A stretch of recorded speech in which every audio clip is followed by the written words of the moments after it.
Lagi dengan kakanda saya, Bang Burlin Hamzah, Bang, ya? Kepala Satpol PP, dan kayaknya sibuk terus, Bang. Alhamdulillah, tugas rutin ya. Iya. Ini malah tambah lagi tugas nih, Bang. Nah, itu dia. Pengawalan perda Covid ini. Ini yang berat nih. Tapi tetap sehat, Bang, ya. Alhamdulillah, insya Allah. Amin. Bung Dempo, Ya. Kemarin sudah ditetapkan lagi perpanjangan PPKM level 4. Itu kemarin ada perpanjangan sesi 3 kali ya. Jadi PPKM perpanjangan. Dan putusan ini kan pemerintah pusat melihat dari perkembangan. Seperti apa di Komisi 4 atau di DPR Komisi? Ya, kan begini sebenarnya, Bang. Ini antara misalnya PPKM level 1 level 2 level 1 yang penamaan, tapi kan sebenarnya pemaknaannya adalah bagaimana pemerintah meredam laju pertumbuhan konsumsi agar dengan menaik drastis dan kita berupaya untuk menurun drastis supaya kan gitu. Cuman fakta lapangannya meningkat gitu loh. Ya, meningkat kita 2 bulan terakhir ini ya. Ini menjadi kejutan baru pemerintah yang harusnya dulu katakan bahwa puncaknya bulan Mei diharapkan di kata meningkat. Dan ini memang berdampak buruk bagi kehidupan sosial kita di masyarakat, baik secara pemerintahan maupun secara umum. Nah, memang tadi Komisi 4 yang tidak kesehatan dengan dia dinkes sudah saya sering kontak beliau, bahkan dengan setiap saat saya tanya dengan dinkes bagaimana proses penanggulangan ini, misalnya soal tracking. Saya menekan betul agar upaya tracking sampai cepat. Tracking ini karena tracking ini penting kan untuk mendata orang yang memang bergejala atau terdampak asma COVID. Artinya gini, ada orang yang memang dia baru berjalan, ada orang yang sudah menjadi pasien, ada orang yang selama sedang isolasi mandiri, ada isolasi yang di tempat pemerintah, ada juga masyarakat yang memang tidak berani lapor pada petugas walaupun dia sudah menjadi dalam. Karena apa? Dia takut diklaim COVID sehingga nanti dia dapat resep pribadi banyak pemerintah. Karena ketika orang tahu dia COVID, dia isolasi, ada kesimpulan negatif. Kesannya seperti itu masyarakat. COVID itu kan padahal ya biasa namanya kita musibah, tapi kan kayak flu. Tapi kalau orang flu kita harus enggak juga. Karena stigmanya seperti itu, maka inilah peran kita sebagai pemerintah, baik eksekutif maupun legislatif, untuk memberikan pencerdasan sosial kepada masyarakat bahwa ini musibah bersama. Ayo kita bersama, kita gotong royong. Jangan hanya menunggu pemerintah, jangan pemerintah pun punya keterbatasan baik jumlah orangnya maupun kemampuan finansialnya dalam menangani ini. Maka sehingga ini butuh peran masyarakat, sadar kolektif kita. Nah, kalau di Bang Burlin ini yang paling terdampak dengan kegiatannya, gimana Bang perpanjangan PPKM ini sampai tanggal 9 Agustus kalau nggak salah ya? Ya, jadi begini, dengan sudah ditetapkannya kemarin bahwa pemerintah pusat, Pak Presiden mengumumkan perpanjangan pemberlakuan pembatasan kegiatan masyarakat, di mana Provinsi Bengkulu sudah ditetapkan untuk kota di level 4 berdasarkan asesmen dari Kemenkes, kemudian Seluma di level 2, selebihnya itu semua kabupaten kota ada 8, itu di level 3. Artinya pekerjaan kita di dalam penanganan COVID ini harus tetap lebih ditingkatkan ya, baik dari aspek hulu berupa pencegahan maupun hilir, yaitu penanganan medis di rumah sakit. Nah, ini yang lebih kompleks. Di tengah-tengahnya itu kan ada aspek ekonomi, tapi bukan ranah saya untuk membahas. Nah, kami di gugus tugas Pemgakum ini apresiasi sekali dengan rekan-rekan bapak-bapak DPR ya, sudah mengesahkan perda terkait namanya itu kalau nggak salah ini itu baru Apa sih? Kebiasaan baru ya, adaptasi kebiasaan baru. Intinya adalah tentang penanganan COVID dan hal-hal lain yang berkaitan. Jadi apa saja yang diperbolehkan, aspek sosial, medis, pengamanan penegakan hukum terkait dengan pelanggaran sanksinya juga itu ada di perda kita, dan insya Allah dengan sudah ditetapkan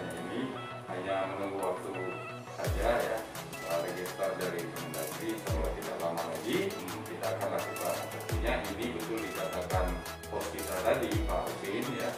Ini juga malam ini saat ini kita melakukan upaya ataupun usaha mensosialisasikan perda. Nah mungkin begitu. Langkah-langkah yang dilakukan Satpol PP sebelum ada perda ini sampai hari ini untuk menekan angka COVID gimana? Jadi sejak dikatakan pandemi, Pol PP di mana Pak Gubernur berdasarkan instruksi pusat itu menetapkan SK gugus tugas ya, berubah menjadi SK Satgas ya. Nah, di mana unsur pengamanan penegakan hukum adalah ranah kami di dalam melaksanakan tugas. Itu Pol PP dibantu oleh TNI Polri.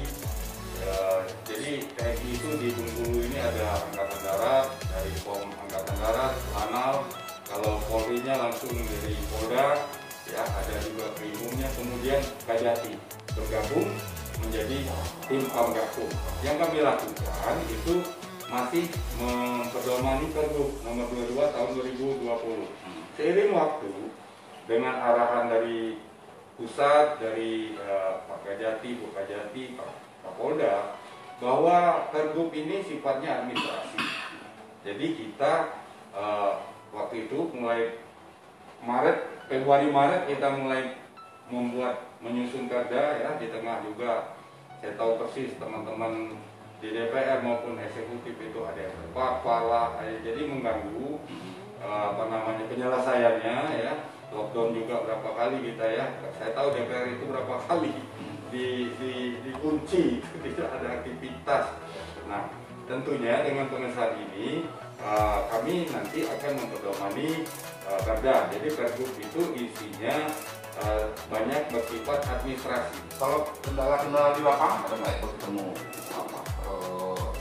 Ya kayak di beberapa tempat ya Satpol PP melakukan satu penindakan itu ada nggak kendala di provinsi Bengkulu atau di kota Bengkulu?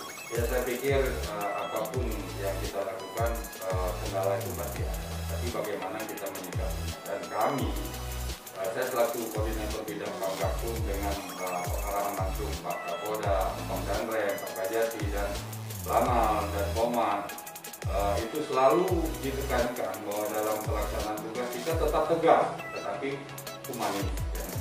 Kalau sanksi ya kita banyak, sanksi sosial kita sudah lakukan, membersihkan stadion, jalan yang umum, tempat fasilitas publik itu sudah kita lakukan. Tempat-tempat kumpul itu juga Iya, bahkan saya dengan Pak Intel dan Pomat dengan Pak Direskrimum itu berapa kali melaksanakan patroli itu malam.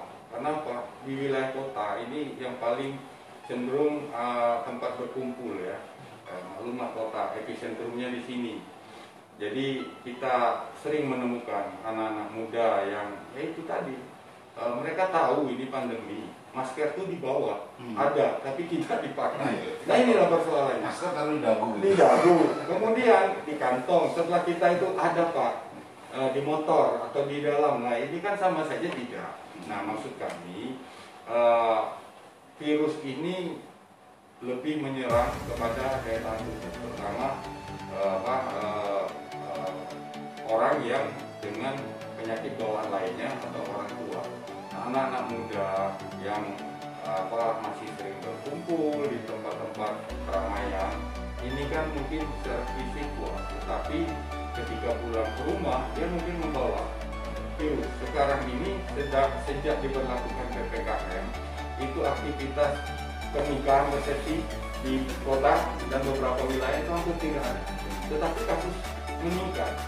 Informasinya ada varian mungkin ya, bukan karena itu, tetapi kluster yang kami tanyakan dengan pihak itu banyak kluster. Nah inilah, jadi dengan pemberlakuan PPKM ini, mall, tempat-tempat kafe, kuliner itu bukan tutup ya, dibatasi jam.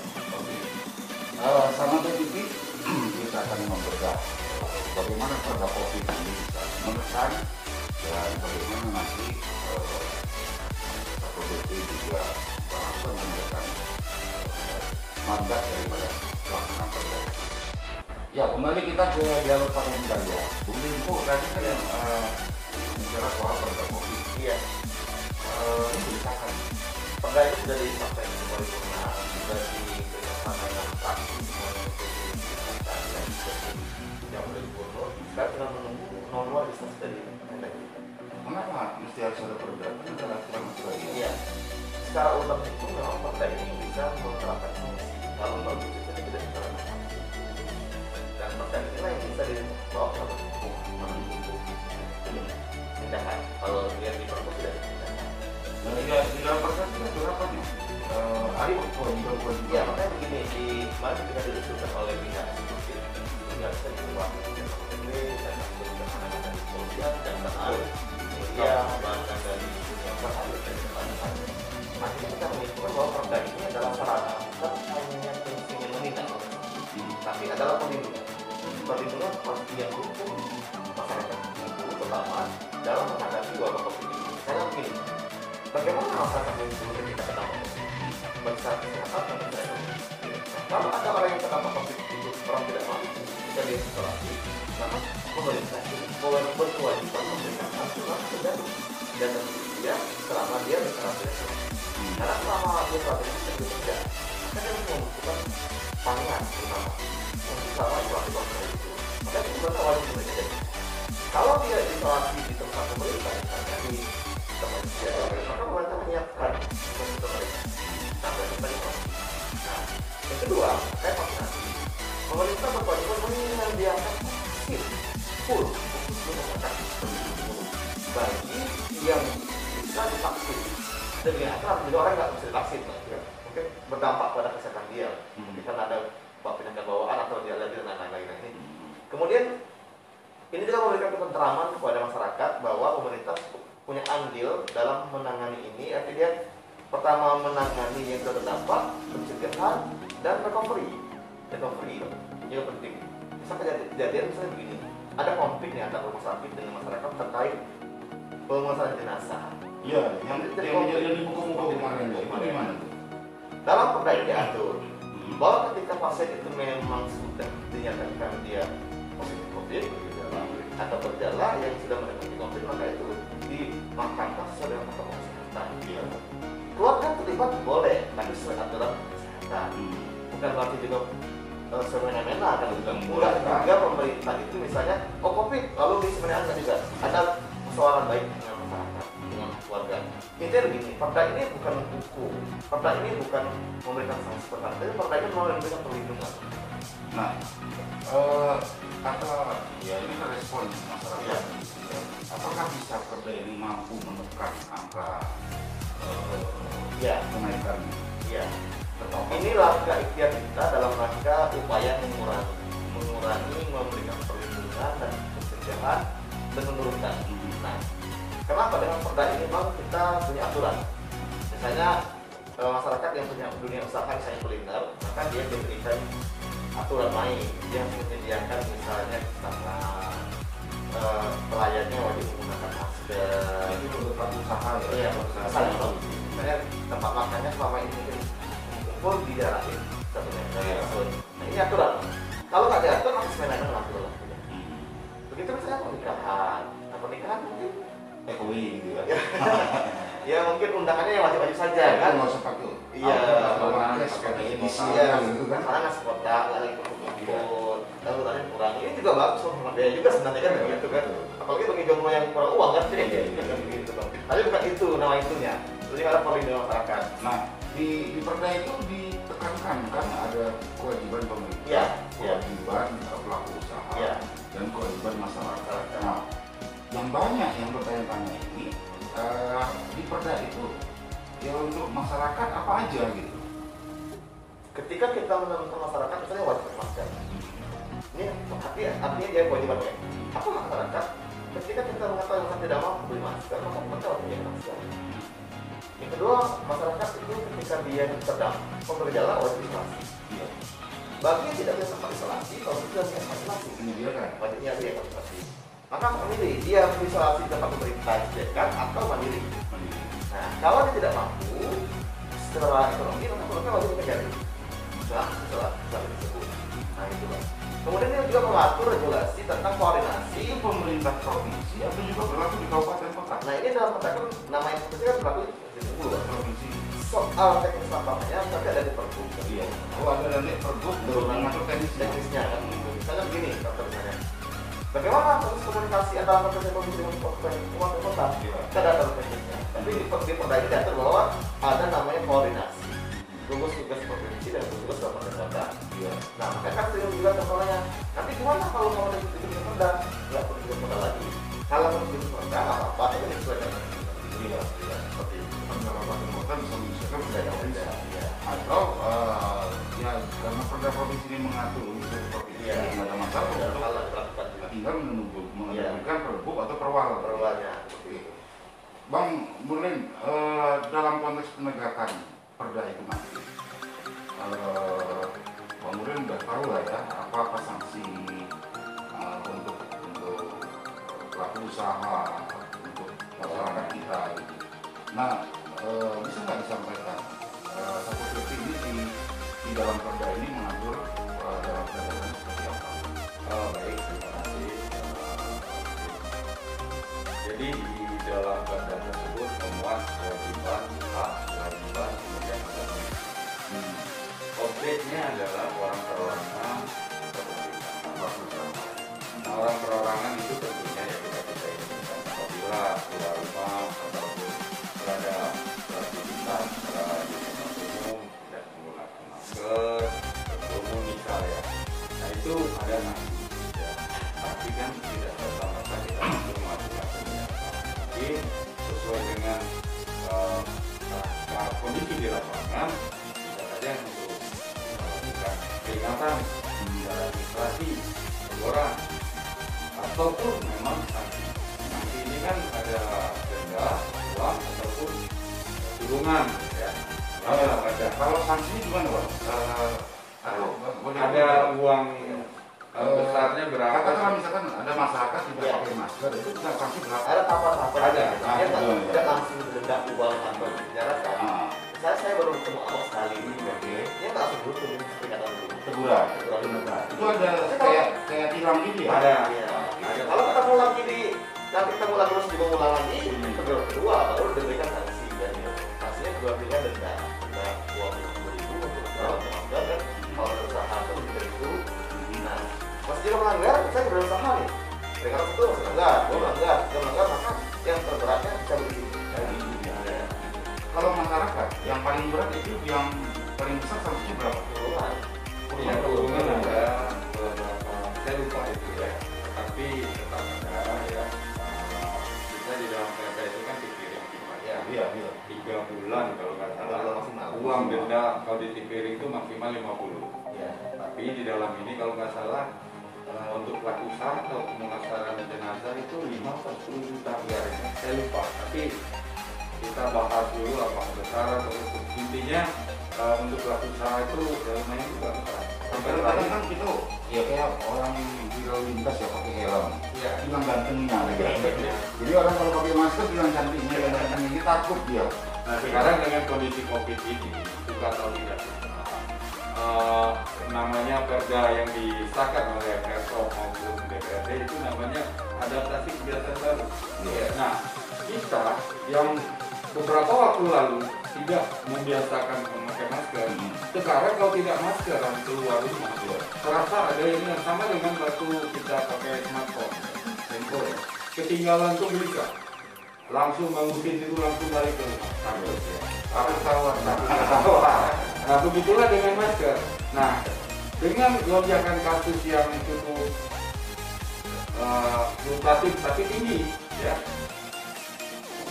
Saran dari ahli-ahli kesehatan yang bisa sama-sama lihat di media sosial itu gunakan masker standar, ya, berlapis ataupun ini saya sengaja satu membiasakan karena ya, kami di Gakum ini kalau salah dipirata. Tapi kalau kita melakukan mungkin tidak masalah. Nah inilah yang terbaik. Walaupun pengap betul. Nyesat ya nyesat sama saja. Jadi ketika kami sering menjumpai pengap nian, sesak Pak, ya, sama saja. Kami juga sesak. Ibu lebih sesak sekarang, apa lebih sesak kalau pakai ventilator. Nah, artinya begini, Pak Husin dengan Pak Denko, perda itu sebenarnya kita tidak ingin menarik denda. Itu sebagai warning bagi seluruh warga yang ada di Provinsi Bengkulu bahwa kita sebenarnya tujuan pemerintah itu adalah untuk menekan tersebarnya penyebaran kasus COVID ini. Kalau kita disiplin sesuai apa yang disampaikan di perda itu, insya Allah sanksi itu tidak akan sempat kita berlakukan. Nanti berikutnya kita akan bahas bagaimana sih penegakan perda ini. Ya, karena PTV kembali lagi kita akan bahas perda Aldi ya. Ya. Kalau Kominfo. Ya. Yang membedakan perda COVID diterapkan di pemerintah provinsi dengan pelaksanaan kabupaten itu, apakah ada perbedaan atau ini bisa diterapkan otomatis di kabupaten? Provinsi itu kan dia bentuknya semua wilayah Provinsi. Artinya berlaku di Provinsi Bengkulu ya. Dalam zonasi Provinsi Bengkulu. Artinya berlaku otomatis ke tingkat 2. Kalau misalnya tingkat 2 juga mau bikin perda, juga silakan. Tetapi dia menyesuaikan dengan Nanti perda ini kalau misalnya sudah disahkan, ini kan tinggal pengumuman. Iya. Realisasi. Iya. Apakah pergub yang ada kemarin itu sudah tidak berlaku lagi? Pasti menyesuaikan dengan perda ini. Berarti ada perubahan perda. Iya. Itu sifatnya teknis. Pergub itu lebih kepada teknis. Iya. Sedangkan perda ini kan dia bicara umum. Misalnya gini. Di perda ini kan bicara tentang sanksi administratif misalnya. Kalau perorangan melanggar dan memastikan dia pertama ditegur. Ya. Habis itu melanggar kedua kali bahkan diberikan sanksi sosial. Teguran ini lisan atau tertulis? Pertama bisa lisan, bisa tertulis. Ya, tergantung usaha tempatnya. Kalau misalnya di tempatnya di tempat pesta misalnya, atau bisa di tempat usaha tertulis. Contohnya kayak seperti kita butuh software atau butuh aplikasi. Kamu nggak pakai masker ya? Butuh. Kemudian teguran pertama. Itu nanti diatur teknis lah. Nanti itu bisa terkoneksi di kabupaten-kabupaten ya? Iya, diatur teknis di pergub gitu. Di pergub ya. Individu yang melanggar itu diberikan teguran. Nanti kalau dia melanggar apa? Nanti KPP memberikan teguran sifatnya sanksi sosial, bisa disuruh nyapu, disuruh bersihan atau apa, besar. Iya. Nah, yang ketiga masih jadi ketemu lagi. Oh itu boleh? Boleh. Saat ini satu itu boleh memberikan sanksi langsung. Iya. Saya udah kamu usaha apa tuh? Kirim bang ya? Iya. Masih juga melanggar lagi, maka diberikan sanksi denda sebesar 100.000 itu individu. Kalau lagi pelaku usaha, maka dia diberikan denda, misalnya teguran lisan, teguran tertulis, denda 100 juta. Masih juga dia melanggar, maka dihentikan izinnya, diberikan cabut sementara izinnya. Cabut sementara jika melanggar, cabut permanen izinnya, kan gitu.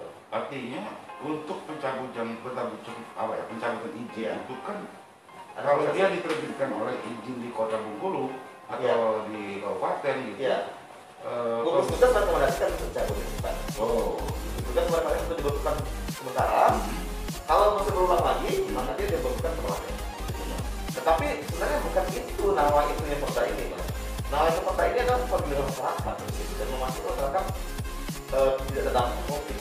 Karena tadi individu kita memberikan teguran pakai masker, tapi jangan orang melindungi pribadi dia agar tidak terdampak virus COVID. Kalau nggak mau pakai masker ya di rumahnya aja. Iya. Kamu boleh PD dengan dirimu nggak masker, tapi jangan orang lain kan gitu ya. Jangan berhubung rumah saja kan gitu. Itu kan pada kesalahan. Kamu boleh cari uang untuk usahamu, tapi jangan semena-mena dengan dampak orang lain. Boleh tetap jalan usahanya, tidak perlu kontroversial. Nah ada kewajiban pemerintah daerah. Ini kan pemerintah daerah di provinsi, kabupaten kotanya. Iya. Melakukan tracing, Iya. melakukan vaksinasi, Iya. melakukan penanganan, Iya. melakukan recovery. Iya.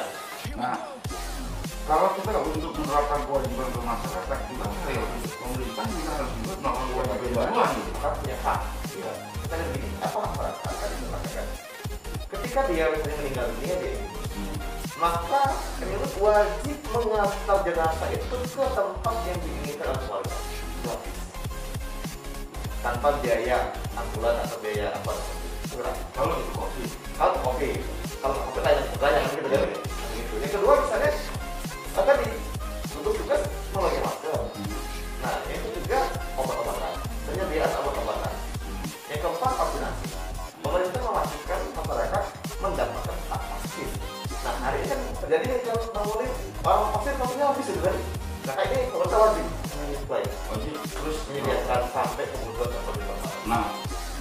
Joel, ini tadi terjadi ya jam 2 kemarin Selasa tanggal 2 Agustus terjadi di Bungkulu. Dalam konteks penegakan perda itu,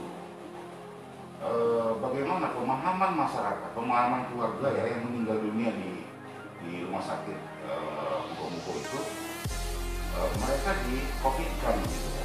Nah, sementara pihak rumah sakit kalau memang karena dia sudah COVID, sudah terpapar gitu, untuk menggunakan ambulans, mereka harus menggunakan SOP COVID, dan warga tidak mau dan memaksakan membawa itu menggunakan motor. Mengenai proses perda ini gimana nih? Jadi begini, kejadian tersebut kita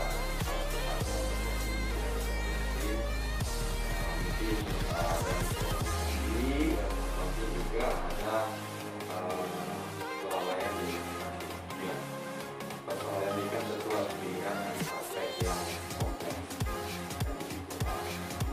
ya maupun juga dari pihak sebenarnya ada bahwa pandemi COVID ini adalah satu pemerintah dan kenapa tanggung jawab masyarakat dan pemerintah di dalam menangani COVID ini itu menggandeng semua elemen masyarakat, terutama pemuda, remaja, untuk memberikan edukasi, sosialisasi kepada masyarakat, termasuk apabila ada yang meninggal dengan tanda-tanda COVID itu kalau tidak salah saya di perda kita itu sudah dibunyikan ya, karena ada Permenkes yang menyebutkan bahwa apabila ada tanda-tanda medis yang menyebutkan bahwa gejala dari orang yang meninggal tersebut sudah menyatakan memiliki gejala yang mirip COVID ya. Dan meskipun hasil PCR-nya belum keluar, tapi itu sudah harus dilakukan penanganan secara protokol kesehatan COVID, termasuk pemulasaran jenazahnya. Nah ini tentunya berbahaya. Kenapa? Maaf, saya bukan ingin mengkomentari apa yang terjadi viral itu, ya, karena kita tidak tahu unsur dasar. Karena kalau tidak salah itu sedang ditangani oleh pihak kepolisian. Nah di situ yang maksud saya, apakah sudah ada proses penegakan hukumnya di sana di kasus itu? Sekarang sudah update. Ya, karena kita belum tetapkan perda. Ya, perda Tapi menggunakan peraturan gubernur atau peraturan di Pergub itu tidak diatur oleh itu. Belum diatur ya. Nah, saya tahu perda Muko-Muko ini baru disahkan sekitar 2 minggu yang lalu. Perda COVID Muko-Muko. Perda atau Perda. Saya punya perda. Nah, apakah di dalam perda itu sudah di-cover juga hal yang berkaitan dengan itu atau tidak? Tetapi saya yakin pihak kepolisian juga akan ada. Apabila perda itu tidak ada, mereka akan menggunakan undang-undang tentang karantina dan sebagainya. Nah ini, dan juga belum tentu kedua pihak itu benar-benar sama. Ini kejadian-kejadian ini bagi kita itu tidak ini terulang lagi. Pembelajaran, makanya di perda kita ini alhamdulillah sudah diatur hal-hal seperti itu. Kenapa? Apabila memang jenazah tersebut ternyata memang COVID gitu ya, alangkah memprihatinkan, karena yang pihak keluarga yang langsung dekat dengan ataupun menangani jenazah tersebut tentunya harus diapresi. Nah ini kan berbahaya sekali. Mudah-mudahan saja tidak banyak dan sebagainya. Nah, jadi saya alhamdulillah karena betul apa yang disampaikan Adinda Depo tadi, pembahasan perda kita ini mungkin ukurannya cukup lama panjang, tetapi pada saat pembahasan itu memang melibatkan Direktur Reskrimum Polda itu datang, Aspidum Kejati datang, Ajatun, Akhir datang semua. Jadi lengkap sekali. Jadi dari kajian hukumnya insya Allah, karena mereka lah yang yang menjadi penyidiknya, bahasa hukumnya. Karena pada saat penegakan perda kami memang punya BPS termasuk saya. Nah ini kan harus ada hakim hakim. Makanya kemarin saya sudah melakukan silaturahmi ke Ketua Pengadilan Negeri Bengkulu yang lalu, Pak Maradi, kemudian juga dengan pihak Kejati. Terus ketika ini perda jalan, ya, walaupun hakim memutuskan ini sanksi administrasi, itu harus ada putusan karena perda sudah kita tetapkan. Jadi tidak menegakkan perda, putusan hakim lah yang menentukan. Iya, jadi guna kita sosialisasi betul kata Adinda Denko tadi, kalau bisa teguran, tetapi ketok palunya itu hakim. Tapi ada penugasan dari Satpol PP juga untuk melakukan sosialisasi perda. Iya, jadi kita semua mempunyai kewajiban untuk mensosialisasikan itu. Makanya saya telah betul media BTV ini udah berapa kali mengundang saya, mengundang kami ya, Kapolda dan Kadinkes, kali-kali kami diundang. Saya minta betul nanti di running tag-nya itu di setiap ada tayangan yang bisa memberikan sosialisasi terkait kerja ini, tolong bantu ya pemerintah, bantu kita semua sehingga masyarakat paham, baik media online maupun media televisinya. Kalau di DPD provinsi sudah ada langkah-langkah sosialisasi, Bu? Iya, kan gini Bang, saya mau jelas sedikit dari soal jenazah ya, jadi paham. Kalau gini, masyarakat sering dia bagaimana soal jenazahnya, bagaimana soal pemandiannya, bagaimana soal penguburan jenazah kan dijelaskan perdanya. Pertama, ketika jenazah itu terkonfirmasi positif, soal pemandian tidak ada pemandian sesuai dengan administrasi, ya. Tetapi dengan menggunakan APD dan begitu kan. Boleh nggak keluarga pemandian? Boleh. Tapi menggunakan APD, protokol kesehatan. Salah tak lawan tidak sesuai jenazah. Kemudian bagaimana kalian kubur? Dikafani gitu ya? Dikafani boleh. Bukan seperti yang makanya ini kan jadi karungi gitu kan. Kecuali kalau itu nggak jelas pasti dari mana kan gitu kan. Nggak tahu agamanya apa kan. Benar. Ya, makanya kalau di kota kita kayak umum ini saya lihat begini, mungkin ada miskomunikasi antara pihak keluarga yang mengurusi jenazah itu dengan pihak rumah sakit. Mungkin tadi rumah sakit dengan pelayannya nggak begitu paham soal perda juga, dan pihak keluarga panik, ini bisa jadi konflik kan. Mestinya kan sudah konteks penguburan pun berdasarkan agama masing-masing. Iya, misalnya gini. Bukan karena pakai peti itu ngikuti agama yang lain. Iya, tetap dikafani seperti normal, cuman bedanya kita pakai peti itu biar protokol kesehatan. Baik. Tapi sudah ada fatwa juga seru. Bung Dimpo, ini kan perda, kemudian ada nggak kemungkinan tumpang tindih dengan peraturan bupati atau peraturan wali kota? Iya, jika ada misalnya perda tingkat 2 yang tidak sesuai dengan tingkat 1, akan berlaku tingkat 1. Jika ada perda provinsi ini yang tidak sesuai dengan peraturan di atasnya, tapi berarti di atasnya, tapi tidak ada provinsi. Tinggal ini pemahaman secara hukum kan gitu. Tapi bagaimana bisa nanti sinergis antara diatur juga di perda ini ada namanya bab koordinasi. Ya. Bab koordinasi itu bagaimana tugas yang ditentukan oleh provinsi itu berkoordinasi dengan tugas ketua seperti daerah. Misal, tapi tidak mungkin nggak menulis ini patroli Bung, jauh sekali kan dari provinsi itu Bung. Nanti ada koordinasi prosesnya untuk BNPB Bung seperti apa, BNPB provinsi dengan BNPB kabupaten seperti apa, Denkes dengan seperti apa. Contoh vaksin, kan nggak mungkin semua selesai oleh provinsi, kan bagian tugas yang kedua. Nah ini namanya bahkan dari Polri pun ada vaksin. Iya, ada koordinasi seperti itu Bang. Nah, misalnya kayak kemarin ada melakukan PPKM di Kota Bengkulu, ada Jakarta di Rumah dan di Nakal, itu ada koordinasi dengan Benteng, Rumah, Kota gitu. Nah, artinya tidak akan terjadi konflik secara horizontal pemerintahan jika ada koordinasi yang baik. Nah, kendala-kendala dari Satpol PP kalau dari selama ini ya, apalagi ini ada perda juga. Kira-kira kendalanya apa kalau mau ke Jakarta? Kalau saya pikir memang perda ini sangat diperlukan. Kenapa? Kalau tadi itu kan kita mulai kita bukan mendapatkan uang denda sebanyak-banyak gitu ya. Memang itu betul disampaikan Bung Denko tadi bahwa itu untuk melindungi masyarakat Bengkulu khususnya agar ada kejelasan apabila regulasi dan sebagainya. Kendala-kendala yang kami lakukan selama ini kami temui itu adalah memang dengan adanya Pergub saja itu masih istilahnya proses penegakan yang kita lakukan itu masih banyak sifat administratif. Tentunya kita tahu lah ya, helm itu sejak kita SMA sudah ada wajib helm. Tapi pasti sampai sekarang kalau kita lihat di jalanan kan masih banyak orang. Artinya prosesnya tidak serta-merta instan gitu cepat. Namun karena ini walau pandemi yang kaget semua dunia terjadinya seperti ini, mungkin kita juga tidak menyangka ternyata kehidupan ini bermasker dan sebagainya ya dalam waktu dekat. Meskipun di beberapa negara diwajibkan dibiasakan ini seperti itu. Nah jadi kami bersyukur dengan adanya penegakan ini kita betul-betul ingin tegas menegakkan aturan tetapi dengan humanis, profesional dan juga mempertimbangkan aspek sosial ekonomi masyarakat. Itulah itu. Nah kalau di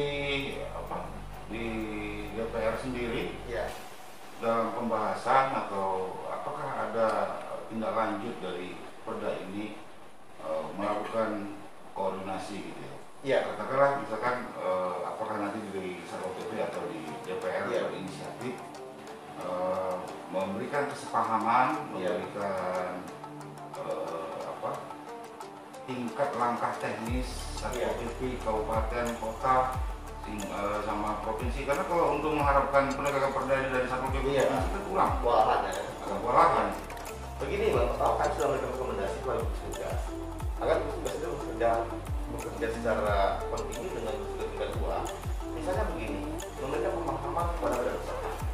Maka OPD yang terkait memanggil mereka untuk menjelaskan ya dari pariwisata, dari bagian ekonomi, Dignas, sekolah, maka kan segera sama-sama. Dan kita juga DPR, misalnya saya juga mengimbau ke teman-teman DPR, di setiap momen reses harus menyampaikan tentang SHB ini ada kasus dulu lalu. Jadi perda ini sudah mengatur pola hidup baru kita. Jadi ketika COVID ini nanti tetap berlanjut atau masih ada, kita sudah punya hidup baru. Maksud saya DPR sudah merekomendasikan ke Pemprov, pemerintah kabupaten kota, ayolah sosialisasi secara masif gitu. Sudah kita berikan kita berikan rekomendasi seperti itu. Saya memang kan lagi sedang menunggu nomor kita dari nanti. Iya. Nah, Bang Murwin, kalau dalam tenaga Satpol PP dalam proses penegakan ini berapa orang kalau di provinsi untuk bisa diterjunkan? Jadi yang namanya untuk penegak perda itu tentunya dilakukan oleh PPNS di pegawai sipil. Nah, personil yang lain itu hanya sifatnya membantu. Nah, penyidik inilah nanti yang memberkas sehingga disampaikan ke pihak jaksa ataupun hakim pada saat kita masuk sidang ini. Kami punya 6 atau 7 orang PPNS di provinsi. Ini betul apa yang disampaikan oleh Adinda Depo tadi. Idealnya kerja provinsi baru diikuti oleh kerja kabupaten karena supaya tidak adanya kesalahpahaman dalam harmonisasi betul yang dipaham kan. Nah, jika kabupaten kota belum membentuk perda, menetapkan perda, membuat perda, mereka bisa menggunakan perda ini dengan KSO yang tidak sama operasional. Jadi saya akan membuat lagi itu mereka yang melakukan penyidikan, melakukan penegakan apa-apa saja yang dimuat di dalam perda kita. Kalaupun ada kabupaten belum ada perdanya, itu bisa menggunakan perda provinsi. Mereka juga Satpol PP-nya atau PPNS-nya juga bisa melakukan penegakan. Betul, gitu ya. Termasuk kemarin di lantas meminta ya ngobrol, Bang, nanti kalau perda sudah selesai, pada saya cari dia tujuannya untuk menegakkan korupsi. Artinya semua bergerak, tetapi pasal-pasal yang itu mereka serahkan ke kita ya. Nah, Bung Depo ini kan COVID juga tahu kapan berakhir ya.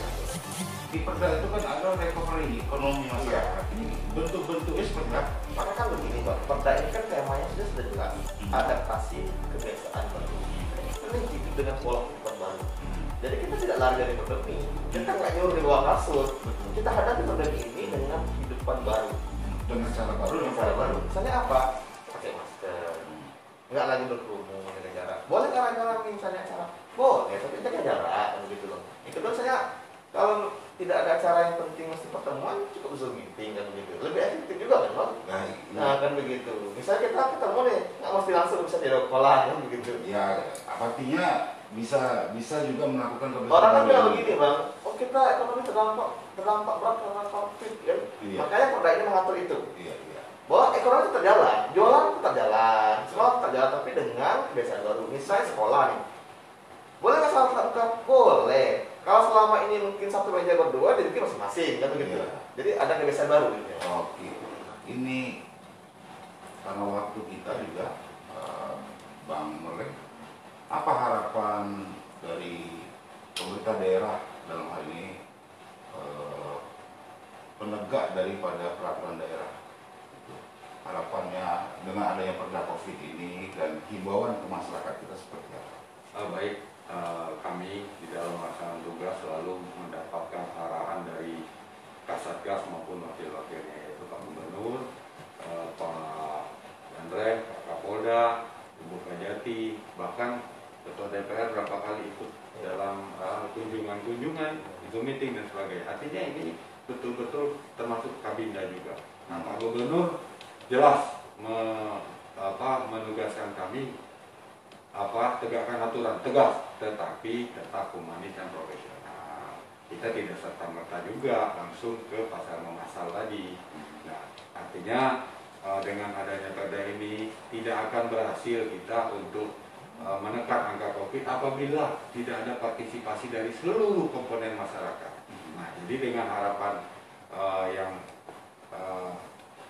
sudah ditetapkan perda ini, maka kami berharap betul kepada bapak-bapak kami, emak-emak kami, tokoh agama, ulama, orang-orang tua kami, adik-adik pemuda, tokoh masyarakat, mari sosialisasikan bersama, bantu kita, bantu wakil-wakil rakyat, bantu Pak Gubernur, Satgas untuk mensosialisasikan pentingnya kita mentaati aturan-aturan yang sudah dibuat oleh perda ini.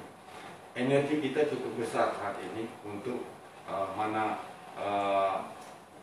menekan COVID, ekonomi ada juga dari pihak-pihak yang berkompeten, bukan kewenangan saya gitu kan.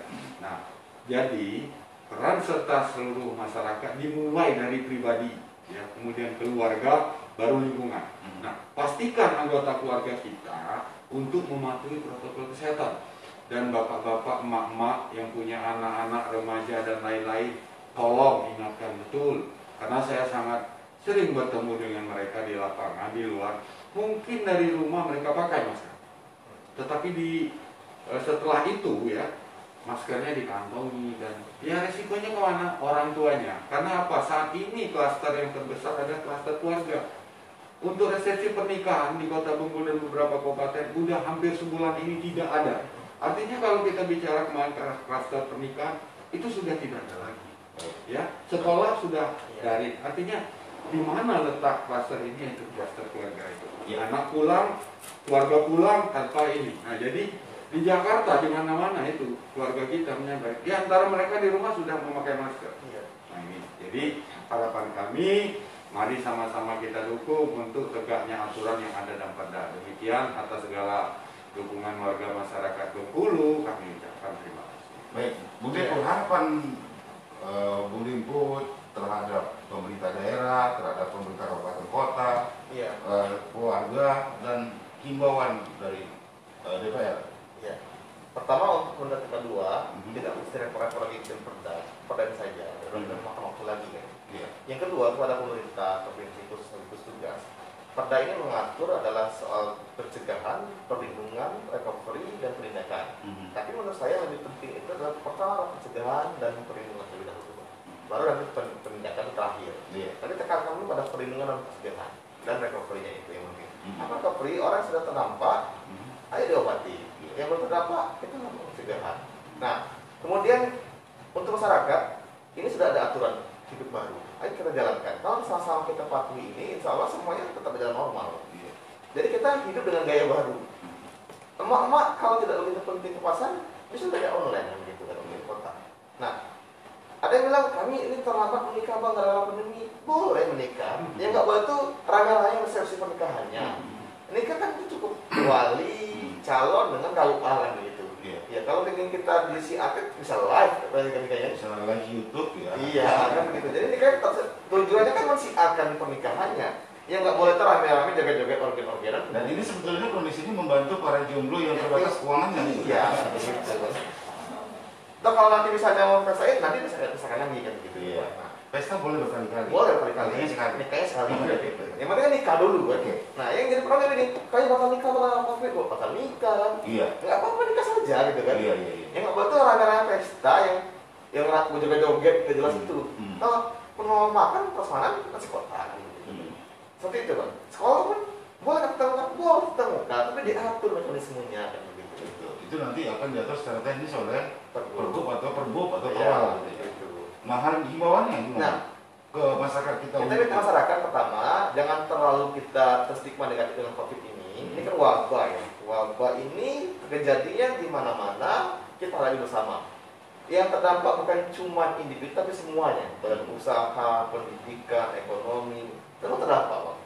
Ini yang perlu kita gotong royong. Ayo gotong royong, ambil peran kita masing-masing sebagai tenaga pendidik, sebagai tenaga kesehatan, ekonom, berperan masing-masing agar kita mampu memulihkan kembali hidup kita seperti semula.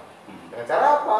Patuhi protokol kesehatan dan tetap terus berbuat baik untuk masyarakat.